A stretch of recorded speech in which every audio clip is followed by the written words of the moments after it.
guys, this is Matt Singer from ScreenCrush.com. It's time for another spoiler review, and I am joined this time by a special guest. He is Matt Patches. He is the senior entertainment editor at Thrillist.com, and we are here today to talk about Suicide Squad. Yep. A movie I was looking forward to. I was really looking forward to it. I like David Ayer, who's the director of this movie. Directed Fury, Sabotage. Sabotage. End of Watch. End of Watch, which is a movie I really like. Got some Oscar buzz on that one. Yep. Hey. He wrote Training Day.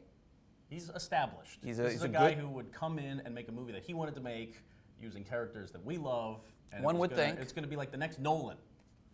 That was what I was hoping. I hoped it. He had a great cast here with Will Smith, Margot Robbie, Viola Davis. Heavy hitters. Heavy hitters. Great premise. The Suicide Squad is a great DC property. Subverting everything we know about the comic book movie by casting villains in the main hero roles. And some of those old DC Suicide Squad comics from the 80s, John Ostrander, amazing. Some of the best I've ever read. Political, smart, emotional. yeah, subversive. Yeah. And then The movie. It's not good. It's not good. Why? But yeah. What happened? There's so many things wrong about it that I'm rethinking. I should say up front. Batman v Superman, not my favorite movie of the year, certainly. I think there's some, now that I look back, there's definitely some positive, beaming parts when I filter it through Suicide Squad. Yeah. Ben Affleck is Batman. Great. Wonder Woman. Great start Wonder on Woman that. was so Love cool. a lot about it. But it didn't work. This one fundamentally doesn't work. Yeah. It doesn't work from the first frame to the last frame. It never has a coherent tone. It's mangled. And it's confusing, actually. I don't understand how this movie, I'm sure there are behind-the-scenes stories that we'll hear about the making of this film, but it just seems like a failure from the very beginning of planning. It's an absolute mess. And I think I probably like Batman vs. Superman even less than you did, but watching Suicide Squad gave me a renewed appreciation for that movie. Truly. Because as frustrating as that movie was at times, at least it was coherent. At least it had a vision. I may not have always liked that vision, but it felt like, okay, there's somebody who's in charge of this movie who feels something, who's trying to express something. If you want it to be angry, if you want it to be morose, right. and you want to go all in on that, right. That is a decision, that is a creative choice, and it is there all the way through. And it commits to it. It has DNA. Yes. This is the primordial soup of a movie. I mean, where to begin? From the very first frame, actually, the first introduction we see is Will Smith. Right, as Deadshot. Yeah, master assassin. Yes. He's not really being a master assassin when we see him. He's in jail, punching a punching bag. Will Smith is charismatic. If I walk away from this movie really enjoying anything, it's Will Smith being Will Smith. I don't know what was added later to make this movie funnier. By all accounts, there was a big hoopla about making this movie funnier after Batman and Superman. Well, Will Smith certainly does that for me. And then this is the first of 18,000 introductions, which start repeating themselves. Well, Deadshot gets a second introduction, He gets a third. which would have made a great first scene where we see him start assassinating people, really introducing his life, his character. He has a daughter. He was captured by Batman. This is backstory, but this is all on top of other introductions. It's already a mess from the beginning. He gets 3 introductions, I think, in the span of the first maybe half hour. The very first scene is him in jail. And then there's this endless scene with Amanda Waller explaining every single member of the team one by one. She literally is going through a personnel binder.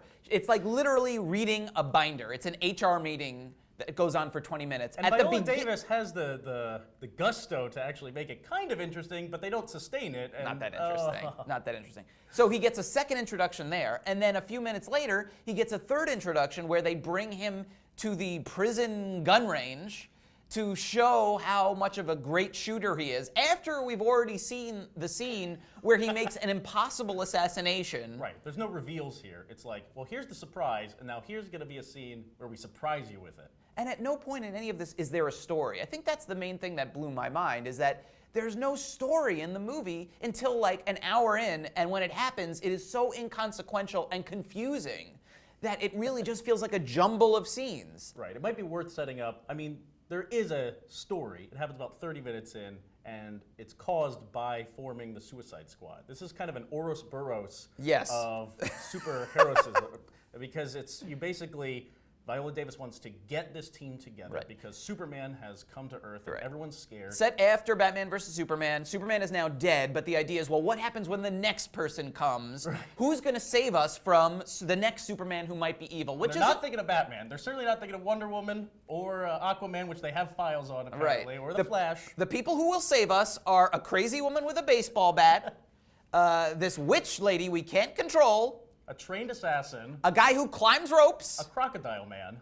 These are the people who will save us from the next Superman. This makes perfect sense. Yeah, it's extremely confusing. Choppy, confusing.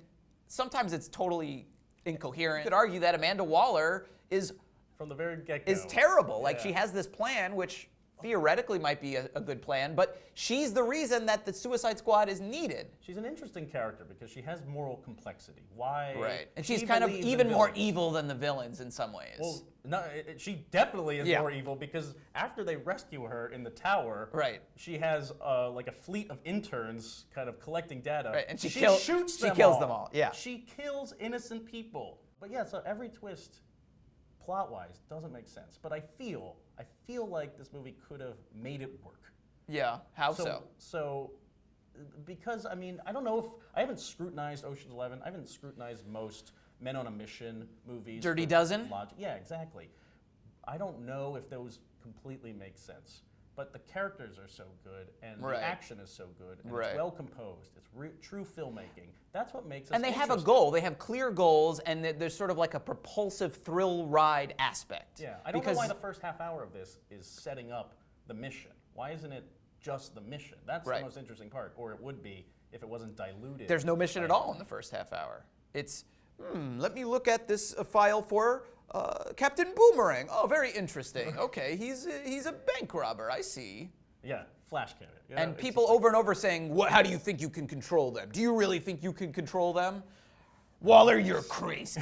This'll never work. Like, it'll literally work. the same arguments happen over. Everything in the movie is repeated 3 times. Let's talk about just a couple of positives briefly. Anything in the movie that you did like, you did respond to. You said Will Smith, was one. Definitely. I really like, I mean, this is Will Smith doing the zingers. This is Will Smith, Independence Day, Men in Black style. And we haven't had him for a while. He doesn't make a lot of movies. I always forget this, you know. Yeah. After Earth and his brief appearance in, oh my God. Winter's Tale? Winter's Tale as the devil or something. Fun, but not Will Smith. Yeah. This is Will Smith, and I would have loved to see just him and maybe Amanda Waller. I really did like Viola Davis as this kind of gruff suit who is worse than anybody on her villain team. I think they do a good job. Suicide Squad lets the Joker off the hook, which is a weird thing to say because he drives a woman insane, electroshock therapies Harley Quinn into kind of being his lover. Right. But then by the end, in the last flashback, we see 3, I think. He shocks her, then she's a stripper at his club when he's yelling at Common for some reason. Yep. That part is so irrelevant. Yep. And then we see her transformation, right? She, I believe in certain backstories, origin stories, she has jumped in, or she's been pushed into the chemical bath to like change her. Here, the Joker asks her, will you die for me? Oh wait, no. Will you live for me? Twist. And then she jumps in. Yeah. And it's just like, so now she's voluntarily following the Joker. It just doesn't feel twisted. The Joker in this movie is so superfluous and pointless, and it doesn't really do anything with him at all. You could cut him out of the movie, and it almost would change make nothing. no difference at all. I think the one thing, he's there for catnip, right? You can Right. throw him on a poster and it looks great.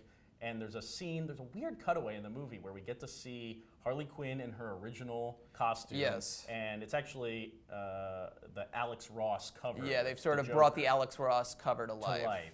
There is no reason it's in the movie, but it is true catnip. I was like, Total fan service, but it looks really cool. it does look cool, but it's totally fleeting because it's like it has no point. He's not a cloud over this entire Right. movie. If he was a threat, if he was the bad guy, Right. It's then not it like would make he's the sense. villain of the movie or that he's pulling the strings behind the Suicide Squad's back or the Suicide Squad needs to capture him or something. Anything where he factors into the movie in any serious way.